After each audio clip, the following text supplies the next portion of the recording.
সেই মানুষ প্রকৃত অর্থে সুখী মানুষ, ধনী মানুষ, একই সাথে আল্লাহর প্রিয় মানুষ, ভালো মুসলমান, যে প্রত্যেকটা অবস্থাকে সে ওয়েলকাম করে, আলহামদুলিল্লাহ বলে। দুনিয়াতে সবকিছু যদি মনমতো হয় তাহলে এটা তো জান্নাত হয়ে যাবে। সবকিছু মনমতো হবে না। অনেকে দেখবেন অমুকে আমার সাথে এটা কিভাবে করলো, কিভাবে এটা বলতে পারলো, এই কথাটা সে কেমনে বলতে পারলো, আমি মেলাতে পারতেছি না। আমি কেন, এটা আশ্চর্যের কি আছে, চামড়া ঠোঁট দিয়ে সবই বলা যায়, বলছে, বোঝেন, এটা তো আমি আশা করি না। তা আপনি যা আশা করবেন সব তার মন মতোই যদি হয় তাহলে তো জান্নাত হয়ে যাবে। আপনার আশার বিপরীত কিছু হবে দেখেই তো দুনিয়া। না না, সে কিভাবে এটা আমারে বলতে পারলো, আমার মাথায় ধরতেছে না, কেমনে এটা বলতে পারলো। আরে কেমনে বলতে পারলো, আমি তো বলতে পারবো আপনাকে, কোনো ব্যাপার না তো। সবকিছুকে ইজিলি নেওয়া, এটা হলো মানুষের দুঃখ দুর্দশা দূরের প্রধান মাধ্যম। মানুষ ভালো থাকার জন্য তার মেন্টালিটিটা সবচেয়ে গুরুত্বপূর্ণ। আর এই কথাটাই নবী সাল্লাল্লাহু আলাইহি সাল্লাম মাত্র 3 শব্দে বলেছেন, আল গিনা গিনান নফস।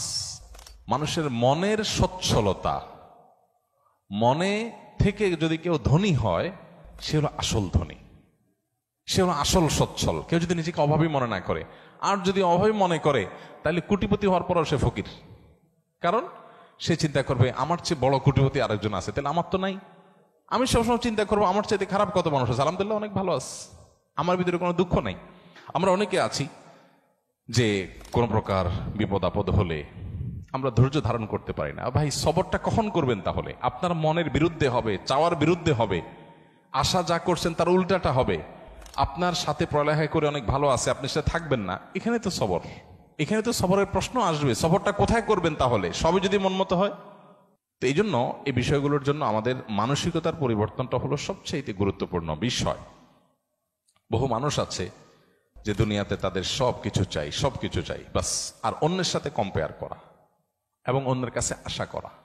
সকল অশান্তির 2টা মূল আছে, আরেকজনের সাথে নিজেকে তুলনা করা, আরেকটা হলো আরেকজনের কাছে কি করা, আশা করা। মানুষের কাছে এত বেশি আশা করা উচিত না। স্বামী হোক, স্ত্রী হোক, ননদ হোক, দেবর হোক, শ্বশুর হোক, শ্বশুর বাড়ি হোক, এমনকি বন্ধু বান্ধব হোক, আপনার কোনো বন্ধু বান্ধব যদি আপনার সাথে বেঈমানি করে আপনার খুশি হওয়া উচিত, খুশি হওয়া উচিত। কেন খুশি হবেন? বেঈমানি করলে আবার খুশি হবেন কেন? খুশি হবেন এই জন্য যে আলহামদুলিল্লাহ একটা জায়গায় ছিলাম এতদিন, আল্লাহ আমাকে জায়গাটা চিনিয়ে দিস। যদি বেঈমানিটা এখন না করতো, আমারে আরো কিছুদিন ভাড়াইয়া তারপরে করতো, আমি আরো বেশি ক্ষতিগ্রস্ত হইতাম। আল্লাহ শুকর, আলহামদুলিল্লাহ আমি যে জায়গায় সময় ব্যয় করছি, এরকম জিগরি দোস্ত বানায় রাখছি, ও আসলে কালসাপ, এটা আল্লাহ তাআলা আমার জানাই দিছে, আলহামদুলিল্লাহ আমি খুশি হয়ে যাব। নেগেটিভ জিনিসটাকেও পজিটিভ ভাবে আমরা দেখতে পারি। যত হতাশা আছে এই হতাশা দূর বেশিরভাগ ক্ষেত্রে হয়ে যাবে শুধু মেন্টালিটি পরিবর্তন করলে। আল্লাহ আমাদেরকে সেই তৌফিক দান করুন। আস-সুন্নাহ ফাউন্ডেশন, উম্মার স্বার্থে সুন্নাহর সাথে।